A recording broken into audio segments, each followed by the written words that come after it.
Alright, hello everyone. Welcome to round 2 of Pikmin. So, it is currently 10 a.m. on June 21st, as of me recording this, and Nintendo had their Direct this morning, and they shadow dropped Pikmin 1 and 2 on Switch. So, I just decided I'm going to redo it. We're going to play the Switch version. Let's go.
My name is Captain Olimar. While traveling through space, my ship was struck by a meteor. I must have blacked out, and I awoke on the surface of a weird planet. With so many parts lost, the skeletal hull of my beloved dolphin is a painful sight. The engine is gone. I'm stranded.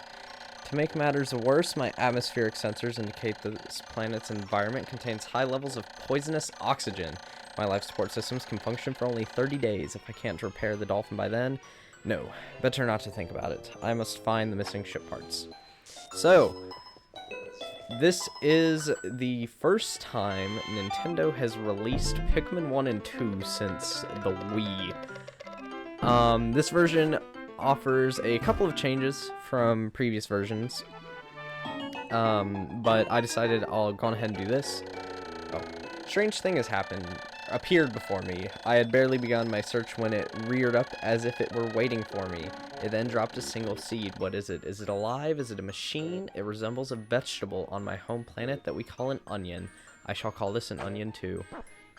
So, we'll get into the changes in a bit, but I assume a lot of people playing this version of the game, it'll be their first experience with Pikmin maybe, or you played Pikmin 3 Deluxe on the Switch and you never could play 1 and 2. The seed that the onion dropped took root in the soil and is now producing an adorable little sprout. This sprout emits a strange light and it sways back and forth without benefit of wind. I cannot help but think it is calling to me. I am compelled. I must approach it and press A. So we are already introduced to the red Pikmin. At least Pikmin 1 takes no time to get going. Extraordinary. When I plucked the sprout, it turned out to be a living creature, not a plant. Picking it has done no visible damage. It just stands there, staring at me. Its shape is similar to the Pick brand carrots I love so much. I believe I shall call it a Pikmin. Here I am, stranded on a toxic planet, fighting to survive, and yet I'm intrigued. I must research this fascinating creature. I shall try to grab it and throw it with A, and I will call it to my side with B. Perhaps it will react to pressing X or moving R while holding L as well. We'll get into that here in a bit. The following controls appear to allow me several viewpoints, and this is all of your camera controls because, yes, I must survive. I need to familiarize myself with these controls and my surroundings. So, yeah, game is going to let us get familiar with the controls real quick. Might yell at you a little bit. So, this version of Pikmin 1 is heavily based on the Wii version. The controls are more based on the GameCube version. But they are still different in some ways, some not so good in my opinion, but not like a absolute deal breaker because of some other changes. Astonishing. The onion has shown more seeds. The small red pellet the Pikmin harvested after cutting down a flower appears to be some type of food that can propagate more Pikmin. The onion seems to be a sort of incubator. Needless to say, I must study the strange life form more. So, the first major change that we're going to have is that you can hold down A to pick up Pikmin in this game. I don't remember if it was the hold A or if you just pressed it and your Captain would automatically do it in Pikmin 3. I've not actually played Pikmin 2 at all on the Switch yet, and I've only played the first 3 days of this version. But I tried to just scout out for any changes that I could. So, one thing, you do move the camera with R in this version. In the Wii version, it was Z, and in the GameCube version, it was L. You can still use ZL to move the camera around on the Switch version. But R is, or the right stick is probably going to be the way most people do. Then,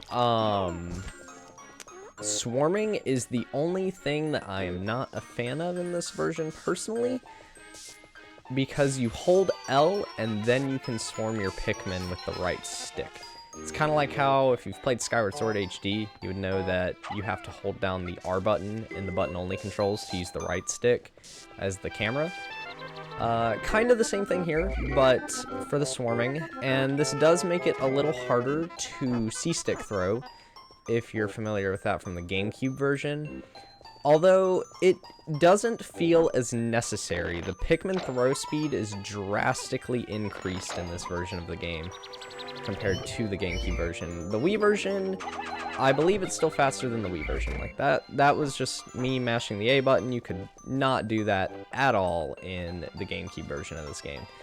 So, they made C-stick throwing not very necessary, I guess, and swarming can now mostly be used for, you know, just navigating your Pikmin around environments, which is when you're probably going to mostly be using it.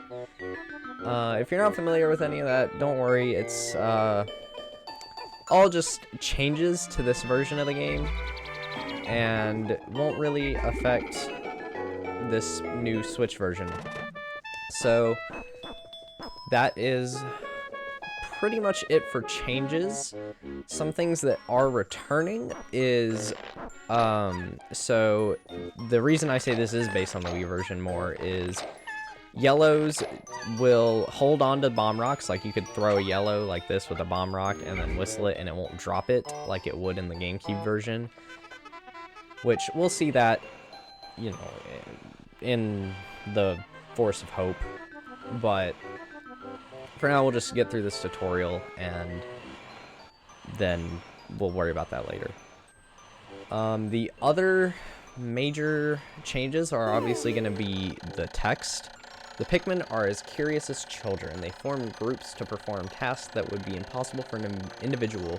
A glimmer of hope has begun to shine in my heart. If I can make use of their skills, perhaps I can fix my ship. I shall sum up all I've learned of Pikmin conduct. Approach and hold A to pick sprouts, blah blah blah. This is just telling you how to get the sprouts out. If you press plus, you can pull up your map and your Pikmin numbers. This was Y in the GameCube version, if I remember correctly. I kind of already forgot what it was in the Wii version, because I've been playing the GameCube version of this game a lot recently. Because I wanted to get used to Pikmin on the GameCube, and now I actually really like it. I played the Pikmin 2 multiplayer mod with someone, and yeah, I like the GameCube controls. So they do feel slightly different here. I should note that in comparison to the GameCube version, your cursor is a little further away. I found it easier to do one of the sequence breaks you can do in the Force of Hope when I tried to do that.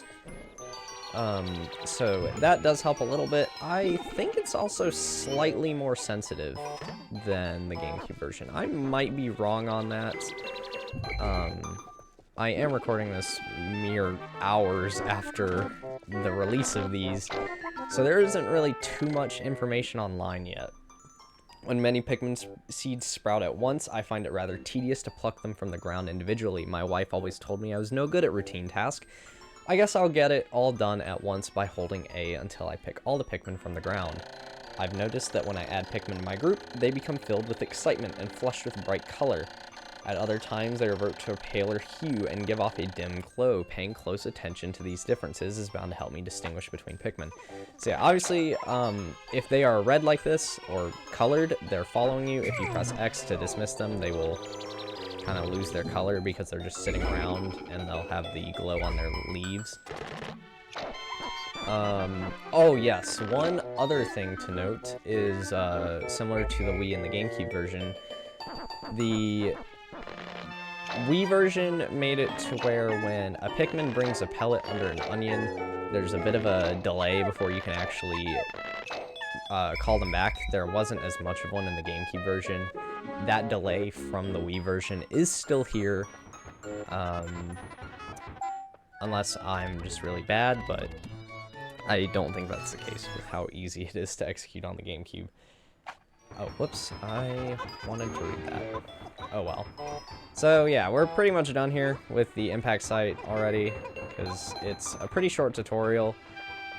If you've never played Pikmin, then I hope you enjoy this Switch release of both of the first two games, because they're great games. I love them. I absolutely love Pikmin 1. It's one of my favorite games. And I was actually planning to finally upload the last part of the original run-through of this. And then Nintendo comes out with the Direct this morning, and they shadow dropped this, and I decided I want to redo it. I want it to be a bit better, because I know some different things about this game now than when I first made that. So here I am, just going to redo it all from scratch, and hopefully not have any really long breaks in between. I'm on a summer break right now, so, and now that I'm like completely done playing Tears of the Kingdom, I should be able to do this pretty quick, but we'll see how long it takes. Oh, glorious. With the help of these Pikmin, I've taken a huge step back toward home. My ship can once again lift off. The glimmer of hope is beginning to burn more brightly, but what has become of the remaining parts? That search starts tomorrow.